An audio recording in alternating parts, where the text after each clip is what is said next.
হাজার আবাস যোজনার যারা সুবিধাপ্রাপ্ত তাদের অ্যাকাউন্টে দ্বিতীয় কিস্তির টাকা আমরা পৌঁছে দেব।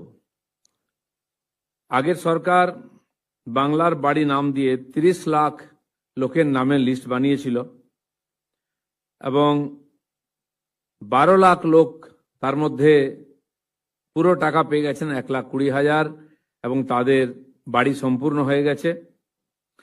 এবং বাকি 18 লাখ যারা মানুষ আছেন এর বেনিফিশিয়ারি, তাদেরকে 25 সালের ডিসেম্বর মাসে ফার্স্ট ইনস্টলমেন্টের টাকা দেওয়া হয়েছে 60,000। আর তারপরে প্রায় 8 মাস ধরে তারা কোনো টাকা পাননি, তাদের বাড়ি অসম্পূর্ণ আছে।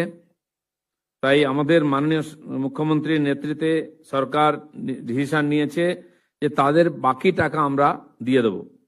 তার মধ্যে 10,20,000 লোক আজকে তাদের দ্বিতীয় কিস্তির টাকা পাবেন। বাকি 8 লাখ যে বাড়ি, সে বাড়ি এখনো রিভিউ হয়ে তার পুরো রিপোর্ট আমাদের কাছে আসেনি, সেটা এলেও তারাও বাকি দ্বিতীয় কিস্তির টাকা পেয়ে যাবেন। এর মধ্যে 30 লাখ লোকের যে লিস্ট যারা টাকা পেয়েছেন, তার মধ্যে 12,500 লোক এরকম আছেন যারা এই টাকা পাওয়ার অযোগ্য, বেআইনিভাবে তারা এই টাকা নিয়েছেন। সেজন্য তাদের বিরুদ্ধে আমরা ব্যবস্থা নিচ্ছি, আরো ইনকোয়ারি চলছে। 12,000 লোকের মধ্যে আমরা সেই টাকা ফেরত নেওয়ার জন্য ব্যবস্থা শুরু করেছি এবং 1,000 লোকের কাছ থেকে টাকা রিকভারি শুরু হয়ে গেছে। বাকিদেরকেও নোটিশ দেওয়া হয়েছে, তাদের কাছ থেকে আমরা এই যে অবৈধভাবে যারা টাকা নিয়েছেন সেই টাকা ফেরত চাইছি।